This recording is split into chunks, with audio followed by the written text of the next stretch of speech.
Hey everybody, Michael Snyder, Pacific Northwest Weather Watch. Today is May 5th, and if you cannot tell, I am in a hotel here somewhere out in Southwest Texas.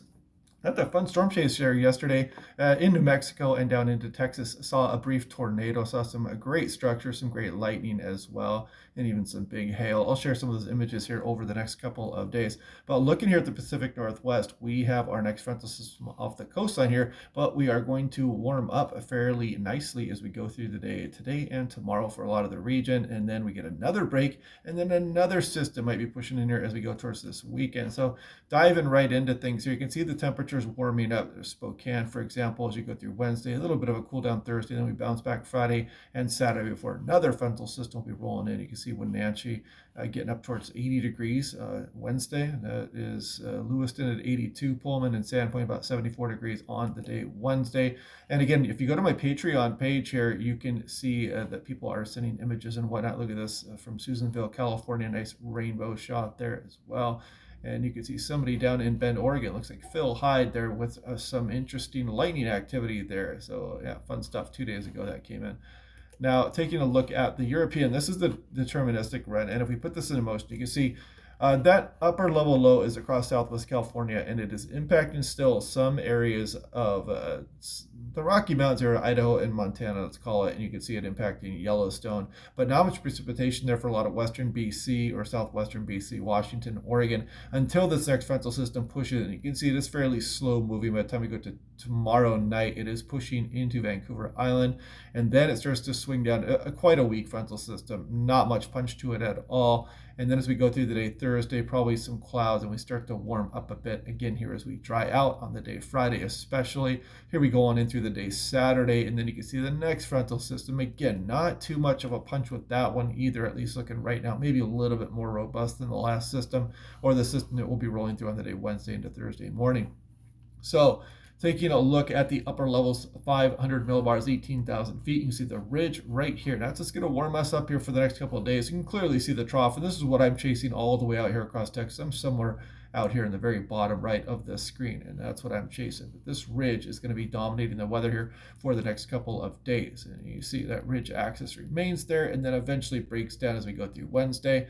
And then we rebuild the ridge there for a couple of days. And how far out will that next trough remain, and how long will that kind of keep us dry here across the Pacific Northwest? Because if you take a look at that, that is not a very robust frontal system out there also, and this could easily change over the next few days. We're looking over 100 hours out. So there goes that next frontal system as we start to roll on in through next weekend.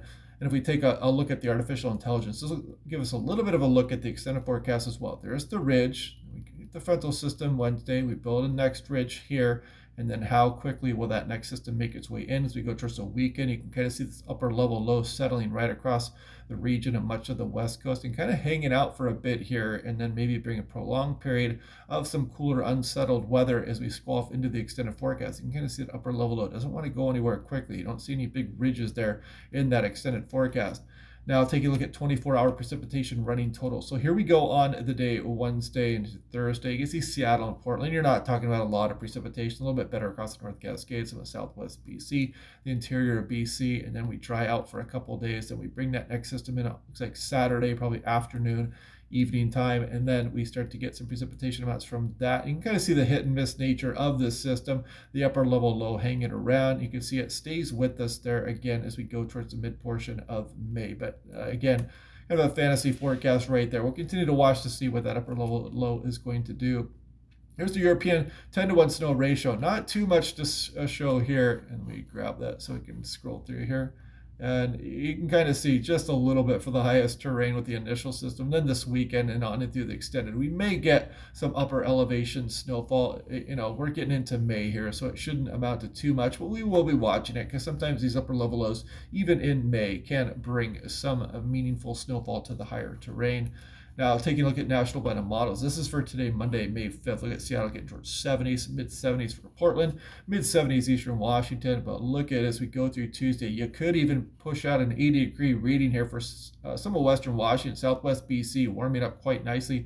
Look at Portland back into the 80s as well. And then we go through Wednesday. There's that frontal system. Still fairly warm east of the Cascades for Wednesday. Then we cool down a lot of the region here as we go through Thursday, but still not too bad out there. A lot of 60s, 70s, especially across southeast Oregon when you're warming back up into the 80s there. It looks like Boise probably into the lower 80s as well. And then we go through Friday, a pretty nice day shaping up there. Saturday 70s, and then that next trough starts to swing through as we go through Sunday, Monday, Tuesday. Who knows what's going to happen as we go on in through next week, but we'll continue to revisit that. And this is the 15-day precipitation anomaly here on the artificial intelligence model. And you can clearly see the below average signal here across a lot of the region. But of course, the upper level low around, we're going to continue to revisit that. And the 6 to 10 day, the Climate Prediction Center has been at odds with the artificial intelligence extended forecast, because you can see that we are in the above average, just slightly above average, but it is there. And that goes through May 14th. There's the 6 to 10 day, and you can have above normal signal centered right across the northern plains, including some of the Pacific Northwest. And the 8 to 14 day yet again here as well. So again, check back daily. We'll kind of break this down as these systems come through. We'll see what's to come on through the extended. And it also shows a little bit of a below normal signal there for some of the West Coast as we go through mid-May, probably because of that trough, no doubt. So yeah, we'll continue to check that out. So anyway, what else? I'll be doing my show on the road. I won't be guaranteeing that I'll be doing these every day when I'm out here, but I will try my best. So anyway, hope you guys are having a good day. Otherwise, click like and subscribe. We will do this all again tomorrow, and I will talk to you guys then.